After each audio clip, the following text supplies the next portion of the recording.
Indonesia tanah airku, tanah tumpah darahku, di sanalah.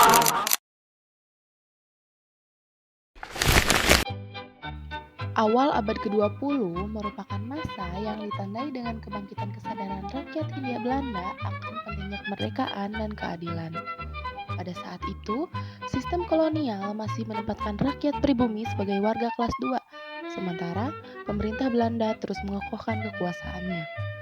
Di tengah kondisi ini, muncul sebuah organisasi politik yang menjadi tonggak penting dalam sejarah pergerakan nasional Indonesia. Organisasi itu bernama Indis Partij. Organisasi Indis Partij secara resmi didirikan pada tanggal 25 Desember 1912. Organisasi ini dibentuk oleh 3 tokoh penting yang dikenal sebagai 3 serangkai, yakni Ernest Deweysteker, Dr. Cipto Mangunkusumo, dan Suwardi Suryadiningrat atau yang lebih dikenal dengan nama Ki Hajar Dewantara. Latar belakang dari didirikannya partai ini tidak terlepas dari pengalaman pribadi Deweysteker yang pada saat itu bekerja di perkebunan kopi dan pabrik gula. Ia menyaksikan sendiri kerasnya penindasan terhadap pribumi.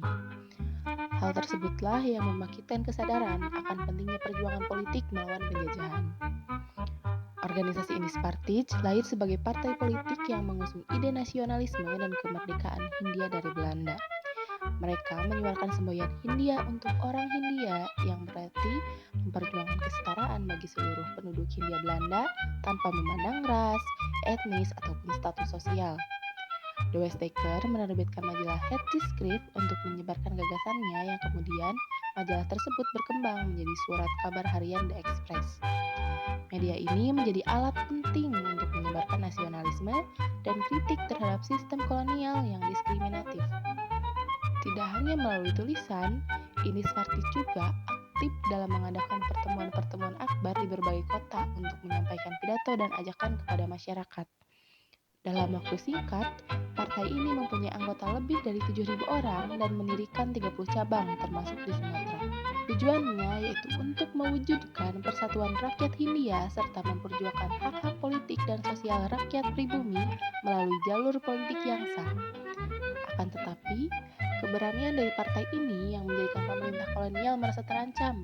Bahkan, permohonan untuk melegalkan partai ini ditolak oleh pemerintah Belanda karena dianggap berbahaya bagi ketertiban umum.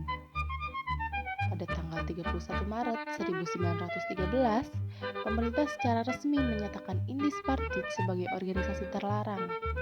Namun, meskipun terlarang, perjuangan mereka belum berakhir. Suwardi Suryadiningrat menyindir perayaan 100 tahun kemerdekaan Belanda dari penjajahan Prancis dalam salah satu artikel terkenalnya yang berjudul "Seandainya Saya Seorang Belanda".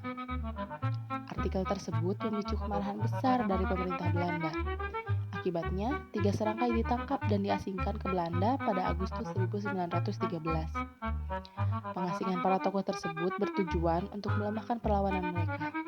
Akan tetapi, itu justru malah menjadikan momen penting untuk memperdalam pemahaman politik dan pendidikan yang nantinya akan sangat berpengaruh dalam perjuangan kemerdekaan Indonesia. Setelah para pemimpin diasingkan, organisasi Indis Partij kehilangan arah. Hingga pada akhirnya, partai ini resmi dibubarkan. Meskipun organisasi ini sangat singkat, pengaruhnya terhadap sejarah pergerakan nasional sangatlah besar, seperti ide-ide yang mereka perjuangkan tentang nasionalisme, persatuan lintas etnis, dan kemerdekaan menjadi dasar bagi organisasi-organisasi lain yang muncul setelahnya. Organisasi Indis Partij menunjukkan bahwa perjuangan tidak selalu harus dengan senjata, namun bisa melalui tulisan, orasi, dan solidaritas lintas golongan. Mereka menggugah kesadaran rakyat bahwa kemerdekaan adalah hak segala bangsa.